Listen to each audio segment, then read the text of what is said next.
This is Sam Vaughn for Sam's Sports Report and Sam's Mental Health Day. Hello, dear Steve. Say hello, friend. Back to myself.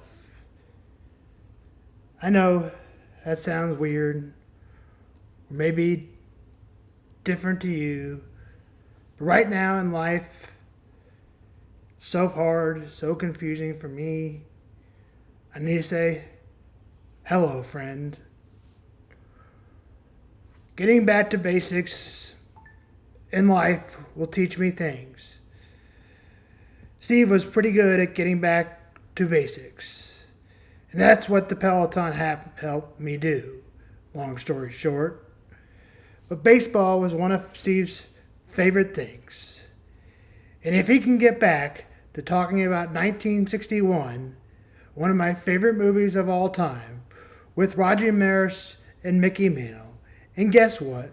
Roger Maris was one of my favorite players of all time. Why he didn't make the Hall of Fame, I'll never know. He hit 61 home runs for the New York Yankees and wasn't broke until a few years ago by Aaron Judge, who might win the MVP of the whole league again. If Steve can go back to the old times, sure, I can. He taught me forgiveness. And this time, maybe I need to forgive myself, and maybe I need to forgive others. But if you start with forgiveness, your life will go a long ways. And forgiveness Steve taught me forgiveness. And forgiveness is one of my favorite things.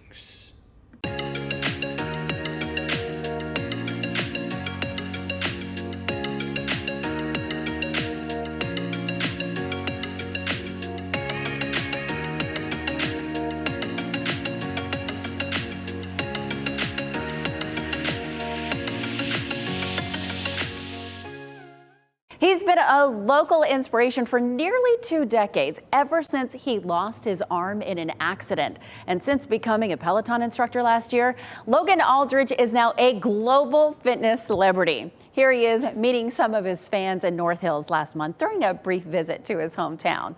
WREL's Ashley Rowe catches up with Aldridge, who is now using his passion and his Peloton platform to motivate millions of people.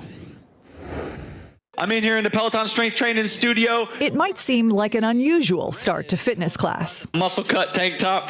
We got some red Peloton shorts on and some white shoes. Logan Aldridge describing what he's wearing for people taking the class who are blind or low vision. To know that you're considered and there's representation for understanding you and where you are is incredibly impactful and profound. He would know the Raleigh native lost his left arm after a boating accident on Lake Gaston when he was 13 in June 2004. Logan spends as much time as he can on the water practicing wakeboarding.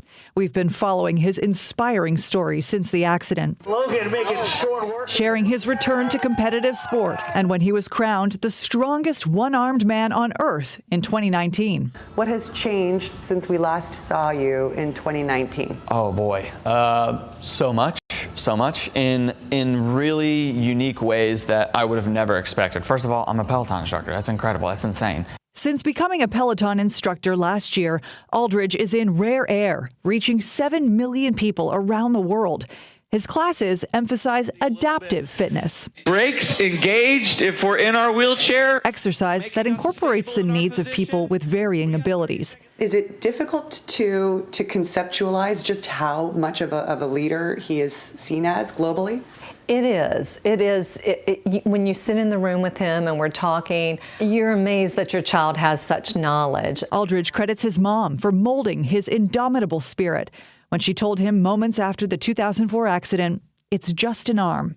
You create that confidence that it's going to be all right. The split second after she said it, it transformed the way my brain was processing this unfortunate accident.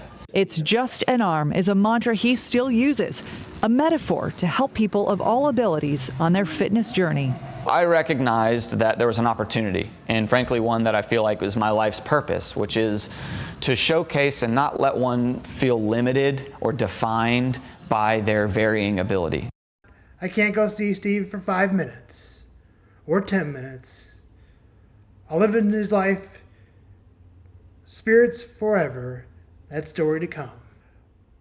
My goals were at one time to run a mile faster than 20 minutes. And I knew that if I got to 7:50, I was in pretty good shape.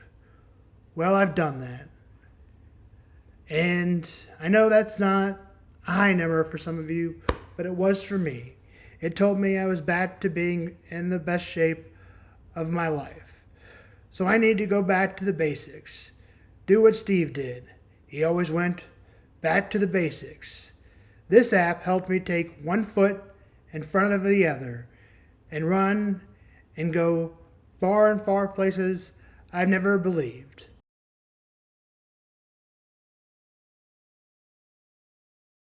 My podcast helps me break down parts. Typing helps me be able to read my handwriting. Who taught me basics? Steve did. I have to fix my brain. Why? Because Steve would want me to. If I can get one step and foot in front of the other, then I will be successful.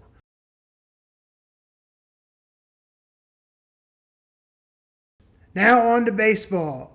The Royals will play the Cincinnati Reds. 60-61. The Royals are 66-55.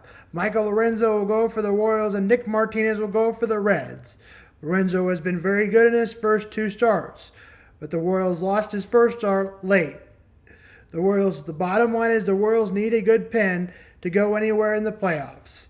So if you ask my opinion, the Royals need a good pen to go far in the playoffs. I don't think they will, because in 2015, they had one of the best pens of all time. And the Royals just don't have that right now. The Reds have won 4 in a row and will face the Royals, who lost 2 out of 3. A good step for the Royals would be winning the first game. The Cardinals will play the Dodgers, who keep flipping back to who's the best team in baseball in the National League. This will be a very hard series for the Cardinals. The Cardinals get 1 or get 2, it might be a win. Well, they got to start winning tonight. Mike Velasquez will go for the Cardinals, TBA for the Dodgers. The Dodgers are still favored tonight, but if the Cardinals want to get 1 or 2, tonight would be a good start because the Dodgers don't know who's pitching. First pitch 7:15, MLB Network in St. Louis. Cubs score 4-2, Cubs top of the 6th. The Cubs are 4 games under. Like I said, I don't think they're going to make the playoffs. And of the wild card, the Cubs are 5.5 games back of the 3rd spot. The Cardinals are 4 games back of the 3rd spot. And the Royals are the 3rd team, are the final team to make the playoffs right now, and sent 2 games ahead of Boston. So if the Royals make the playoffs after losing 106 games last year, that would be amazing. So don't worry. They probably won't win the World Series, but you could have signed me up for this season last year. That's Sam on Sports and Sam's on Mental Health Day.